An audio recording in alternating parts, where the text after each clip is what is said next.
أشهد أن لا إله إلا الله.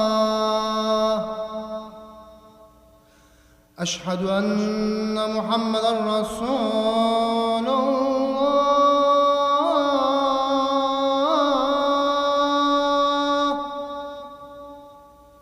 أشهد أن محمدًا رسول الله.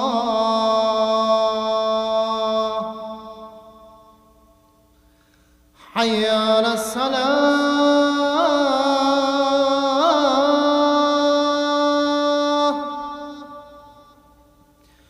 حي على الصلاة.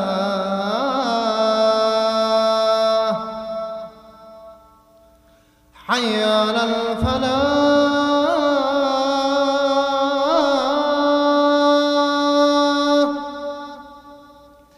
حي على الفلاح.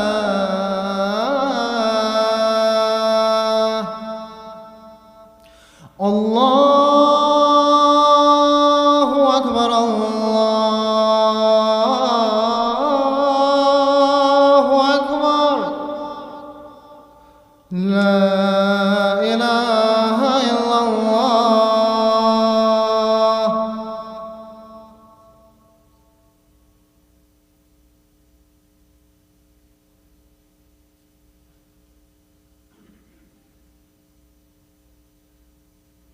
الحمد لله ثم الحمد لله. الحمد لله نحمده ونستعينه ونستهديه ونستغفره ونستنصره، ونعوذ بالله من شرور أنفسنا ومن سيئات أعمالنا. من يهد الله فلا مضل له، ومن يضلل فلن تجد له وليا مرشدا. واشهد ان لا اله الا الله وحده لا شريك له، الها واحدا احدا صمدا، لم يتخذ صاحبه ولا ولدا، ولم يكن له كفوا احد. واشهد ان نبينا وعظيمنا محمدا عبد الله ورسوله وصفيه من خلقه وحبيبه. اللهم صل وسلم وبارك على نبينا محمد وعلى آله وصحبه أجمعين، وبعد. يقول جل جلاله في محكم كتابه في سورة يوسف: وراودته التي هو في بيتها عن نفسه وغلقت الأبواب وقالت هيت لك، قال معاذ الله، إنه ربي أحسن مثواي إنه لا يفلح الظالمون. I continue today within the series that I started a number of months ago. And I do realize that over the last number of weeks and months, there have been a number of controversies within our society and outside of it. Things that are happening overseas, specific events and occasions that are occurring now. And I will address them inshallah in future khutbahs after I give it enough thought and feel that I have a good narrative for each and every one of them. But for now I want to continue within the series that I began, hopefully finishing it before the end of the year. I embarked on explaining Surah Al-Mi'in from Yunus to Ar-Ra'd. And these four surahs specifically, each one takes a very sensitive Islamic topic within the four basic categories of Islamic faith, and points out a part of these categories that if we do not adhere to properly, the rest of Islam doesn't really work very well. And Surah Yunus talked about i'tiqad, about the creed, and pointed out the belief in qada and qadar, because without that piece, honestly, not much of our creed actually works. And Surah Hud talks about the message of Islam itself, and it focused on reform. Because Islam without reform doesn't really do its job within societies, and definitely doesn't help out individuals. Surah Yusuf is the third surah of this group. It talks about the ethical part, the behavioral part. And its central piece is consistency of ethics, consistency of values. Our values and ethics cannot be variable. They cannot change while other aspects of the world around us change. They cannot be subject to the difficulties of life or the winds of temptation and fitna that occur around us. The winds of change cannot affect our ethics. This is why we are Muslim. This is what it means to be Muslim. And I talked about that at least in 2 previous khutbahs. In Surat Yusuf, the story of Yusuf alayhi salam is basically just that. Just showing you how consistent he was alayhi salam. Regardless of what was happening to him. Whether he was going through the worst time of his life or the best. He was the same person alayhi salam. And when you look at the Prophet sallallahu alayhi wasallam, it's a mirror image. It's a mirror image. Alayhi salatu wasalam, the most impressive aspect of his whole life was the fact that you cannot find anywhere in his seerah any fluctuation of his morals or ethics or values. Anywhere. I dare you, look for it. He is the exact same person. Put him anywhere you want. In any given circumstance, he will respond the same way. He will speak with the same tongue. He will have the same attitude. He'll have the same approach, alayhi salatu wasalam. Because who he was didn't matter what was happening around him. Who he was who he was. He chose to be generous. He chose to be modest. He chose to be loyal. He chose to be honest. Chose to be kind and tender. That was not going to change because of things happening around him or happening to him, alayhi salatu wasalam. And Yusuf alayhi salam is just a story of ups and downs. The diagram goes up and it goes down, and when we look at Yusuf alayhi salam, we find the exact same person. And the example today of consistency of his ethics alayhi salam is going to be in the story regarding sexual temptation. The story that we all know that exists in Surat Yusuf, and it doesn't really exist in that same form anywhere else in the Quran, and it's worthy of contemplation, especially today. And Allah subhanahu wa ta'ala describes what happened to him after he was thrown into that well, taken and sold by others somewhere in Egypt. He was taken into the house of one of the authorities of the land, of Aziz Misr. He was in his house as a slave. And as he grew up, alayhi salam, he grew up to be a very attractive and good-looking young man, very capable, alayhi salam. His beauty, his physical beauty is something that the Prophet alayhi salatu wasalam himself pointed out and commented on in his ahadith. Alayhi salatu wasalam, his comment on the physical beauty of Yusuf alayhi salam. And in the house of the lady whom he was a slave for, she would come and try to seduce him from himself. وَرَاوَدَتْهُ الَّتِي هُوَ فِي بَيْتِهَا عَنْ نَفْسِهِ. And she tried to seduce him. We're going to take a moment and just analyze the circumstances of Yusuf. So you understand, when we talk about, oh no, there has been no temptation in the past that is similar to the ones that we live here today. I challenge that. Listen to Yusuf alayhi salam's circumstances. Yusuf alayhi salam, number one, was extremely young. You're talking in his late teenage years, alayhi salam. And we all know how teenagers see the world. Alayhi salam was gharib, meaning he was not a resident of the country itself. He had left his hometown. He was not known in this land. His name didn't mean anything to anyone. No one could look at him and say, this is Ibn Fulan or Bint Fulan, which is a very strong reason for people not to do fawahish, is because they live and they don't want people to know about it. They can't really go around and have others point out because they know them, they saw them. But if you're gharib, if you get on a plane and you go to a piece of land where no one knows you, which happens all the time, and now you're in a country where no one knows your name and there's no way for you to be tracked, how do you behave then? Are you at the same level of chastity? Do you show the same level of self-restraint? Or do things change when there's no one there to care for you? You're just another person, another bloke. No one knows who you are. No one knew who he was, alayhi salam. Number three, he was a slave. Slaves aren't held to the same ethical standards as other people. No one cares. They're a slave. A slave back in the day there were people who weren't held to the ethical standard that everyone else was held to. Zina has always been haram, by the way.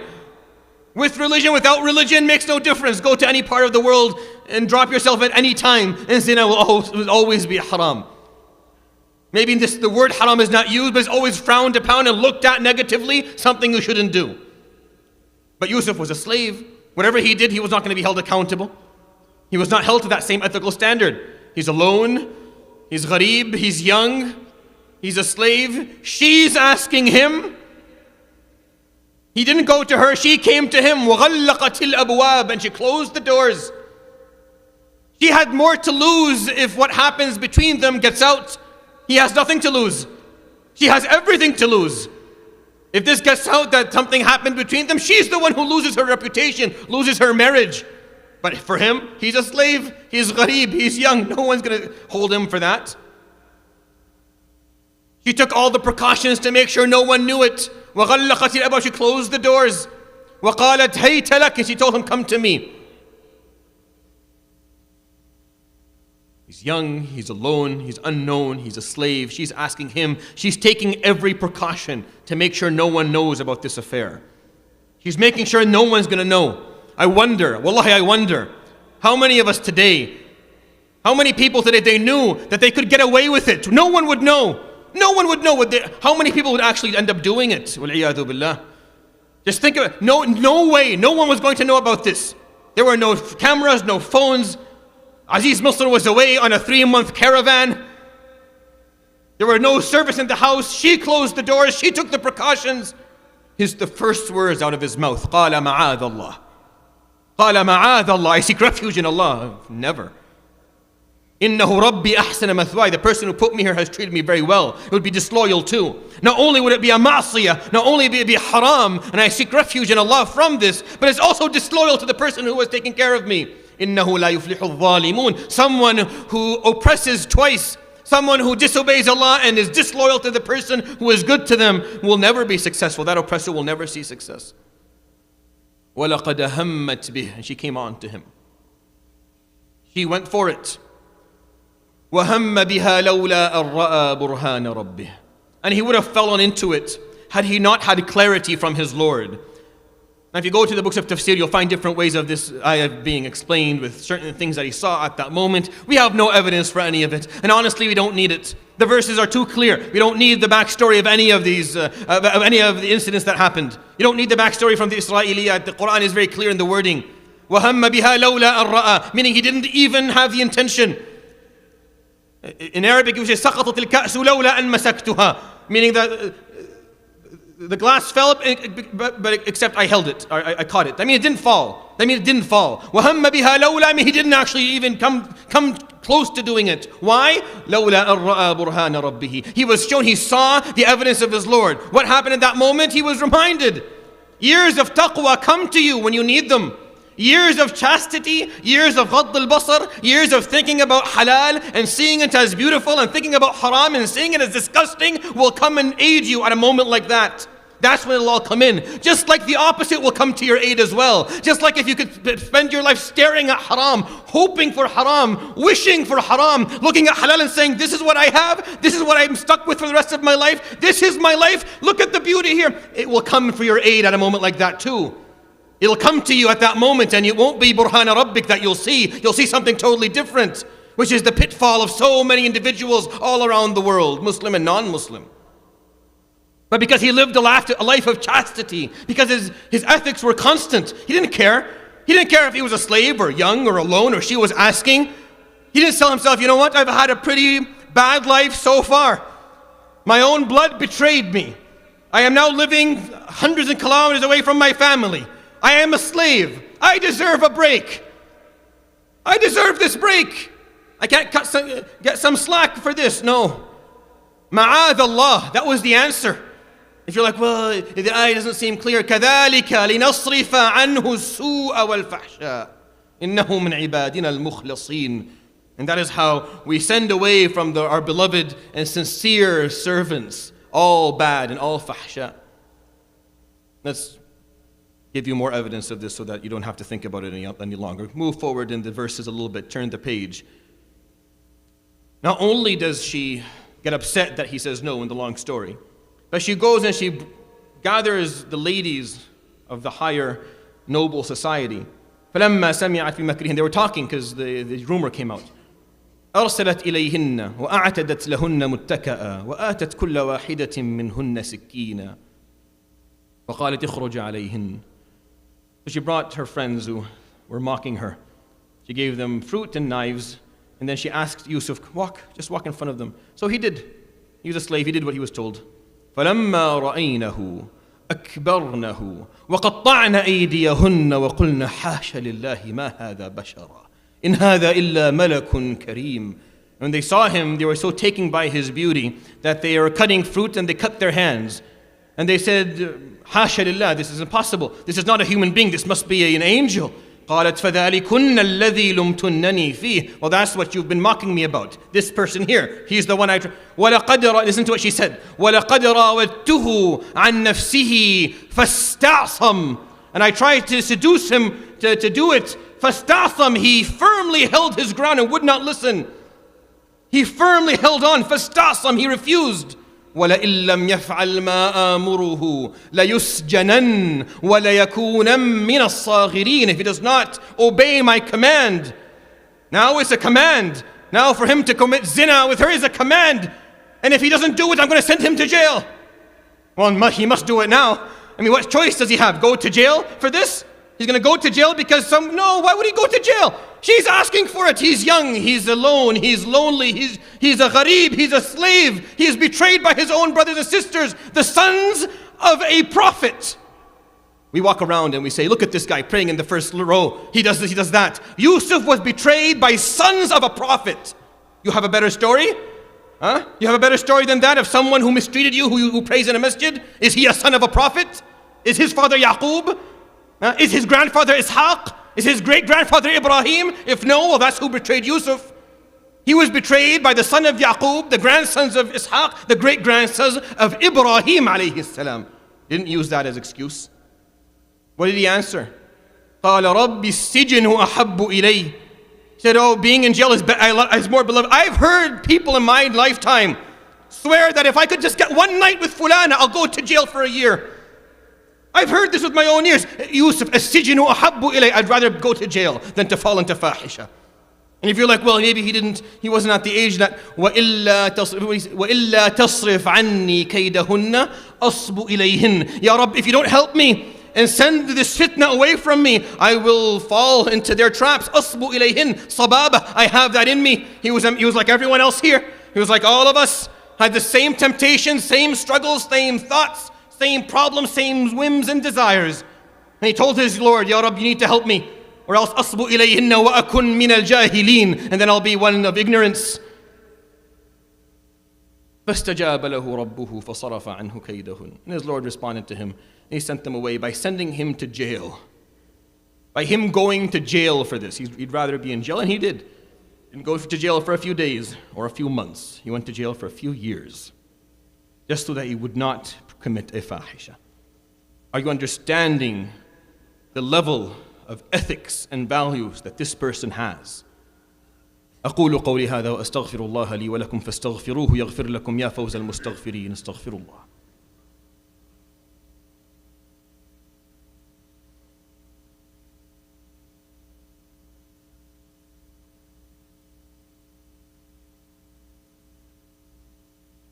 الحمد لله وحده وصلى الله وسلم وبارك على من لا نبي بعده وعلى آله وصحبه ومن اتبع نهجه ووفى عهده.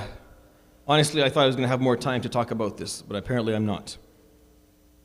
But let me cut to the chase immediately. The world that we live in is an over-sexualized world. Everything is sexualized, everything.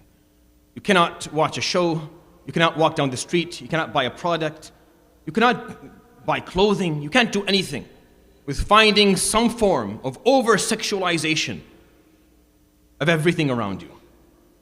We have become enslaved by body images and the way they look, and we're running after body parts and specific forms of appearances. And this is what is taking up our time and our life.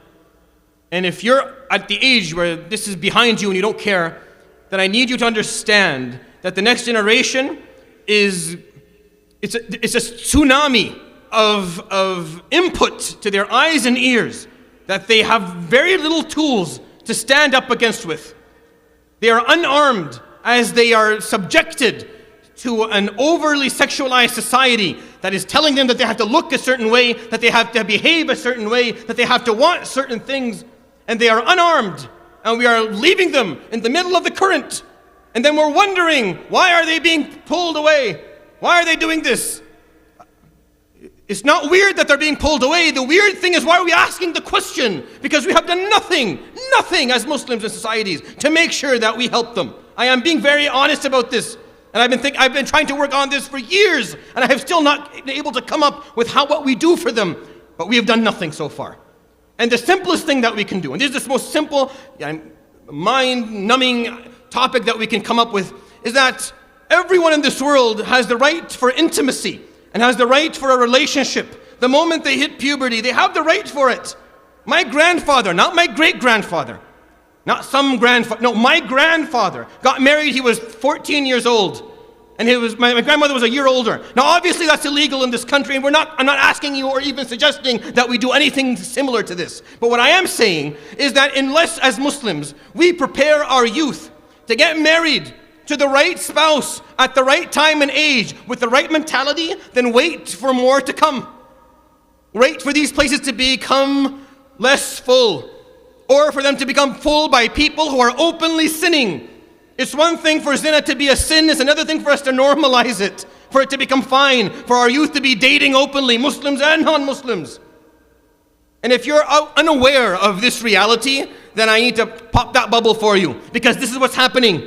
And this is what's happening all over North America and Europe, even in the Muslim world. This has become a trait that exists quite commonly. How do we fix it? I don't claim to have the solution, but definitely a part of it. Definitely a part of it is that if haram is easy, then halal has to be as easy, if not easier. If haram is easy, it is the obligation of the Muslim community to make halal as easy, if not easier. And I ask you, billahi alayk, I ask you by Allah, is halal today easy? Is it easy for the young men and young women of this society to get married? Is it easy? On any level, is it easy? In any form. Is there anything about getting married right now that's easy? For anyone. And I can answer that question by saying a triple no. There is not one aspect of marriage, not the parents, not the two individuals, not the wealth, not the expenses, nothing. And to make it worse, we even close doors based on race, based on socioeconomic status. We even make it worse. This has to be taken care of and changed now. Not soon, not yesterday. This has to change immediately. If you hope to see the next generation hold on to the units of the family and preserve to some degree their chastity, the word chastity today is actually frowned up. It's laughed at. It's laughed at. Your high school students, they're laughed at when they say we don't date and we don't have sex until we're married. They laugh at them. Why? Is there something wrong with you? Are you sick? Are you ill? Physically or mentally? No, we're not. We are following the footsteps of every prophet that ever lived. What's happening right now is the abnormal aspect. What we're talking about, what Yusuf did, that is the norm. That is the haqq. That's never changed. We face the COVID pandemic. This pandemic is much worse and much more difficult. There's no vaccine for this one. There's no vaccine that will fix this problem. And unless we address it, both on a communal level and on an individual level, where we prepare our youth to get married, and then we make marriage easier, and then we support them so that they have the proper training prior and the proper support within, then I'm sorry, we're going to have, in 10 years, these khutbahs will sound and look very different, and the audience will be very different as well. وَقَدْ أَعْذَرَ مَنْ أَنذَرَ. And this is me just ringing the bell, that this is an issue that needs to be dealt with. We need to learn from Surat Sayyidina Yusuf alayhi salam. What you just heard from his story is the expectation. That is what we're expected to be like. If you in your mind like, no, that wouldn't have been me, not back then, not now, then we're facing a problem. If the ethics of chastity have not been embedded in us, in our children, so that we can be similar to Yusuf, or at least imagine and understand that yes, Yusuf should have done that. Every time I tell this story, the amount of awe in the eyes and faces of the people in front of me tell me we're in trouble. Because everyone hears this and they look at, what are you talking about? Impossible. How could he have done this, alayhi salam? He did it. And he had to. What did you expect he was going to do? You expect he was going to commit zina. One of the biggest cardinal sins that exist in Islam? Of course not. And we have to go back to that again. And I'll talk about this a little bit more, inshallah, next week. 2 announcements I have to make. Number 1, fatayir are sold in the gym. And the next one is that there's actually a marriage just out of coincidence, again in Taysir, this is not something planned. There is a marriage, what is it, the marriage programming? They have an event for those who are single, who are looking to get married. It'll be happening, I think, in this masjid. So just, if you're single, then if you're married, don't even think about this, just go home. If you're single, then you can stand up front and speak to the people who are organizing it, and inshallah get involved with Allah ta'ala. واعلموا أن الله أمرنا بأمر عظيم فقال إن الله وملائكته يصلون على النبي يا أيها الذين آمنوا صلوا عليه وسلموا تسليما اللهم صل على محمد وعلى آل محمد كما صليت على إبراهيم وعلى آل إبراهيم وبارك على محمد وعلى آل محمد كما باركت على إبراهيم وعلى آل إبراهيم في العالمين إنك حميد مجيد وارض اللهم عن الأربعة الخلفاء السادة الحنفاء أبي بكر وعمر وعثمان وعلي وارض اللهم عن زوجاته أمهات المؤمنين وعن آله الطيبين الطاهرين وعن صحابته الغر الميامين وعن التابعين ومن تبعهم بإحسان إلى يوم الدين وعنا معهم برحمتك يا أرحم الراحمين اللهم اغفر للمسلمين والمسلمات والمؤمنين والمؤمنات الأحياء منهم والأموات اللهم فرج هموم المهمومين ونفس كروب المكروبين وارفع الغم عن المغمومين وارفع الظلم عن المظلومين واحقن دماءنا ودماء المسلمين وانصر إخواننا المرابطين في المسجد الأقصى ورده إلينا في العاجل القريب يا رب العالمين وردنا أجمعين إليك شبابا وشيبا ذكورا وإناثا إليك وإلى دينك ردا جميلا وتب علينا من جميع ذنوبنا توبة نصوحا طهرنا بها قلبا وجسدا وروحا ولا حول ولا قوة إلا بالله العلي العظيم عباد الله إن الله يأمر بالعدل والإحسان وإيتاء ذي القربى وينهى عن الفحشاء والمنكر والبغي يعظكم لعلكم تذكرون أقم الصلاة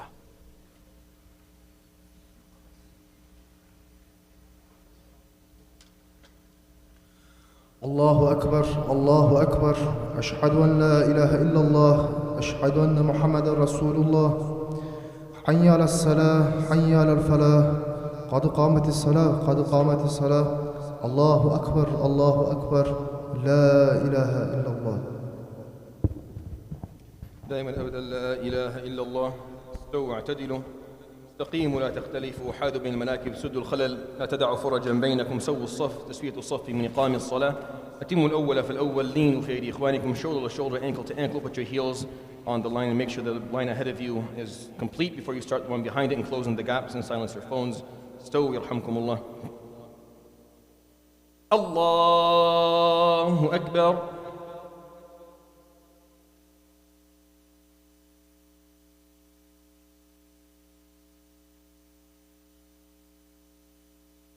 الحمد لله رب العالمين الرحمن الرحيم مالك يوم الدين إياك نعبد وإياك نستعين اهدنا الصراط المستقيم صراط الذين أنعمت عليهم غير المغضوب عليهم ولا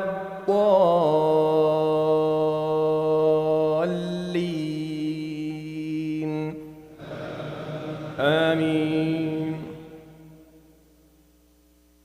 وراودته التي هو في بيتها عن نفسه وغلقت الأبواب وقالت هيت لك قال معاذ الله إنه ربي أحسن مثواي إنه لا يفلح الظالمون ولقد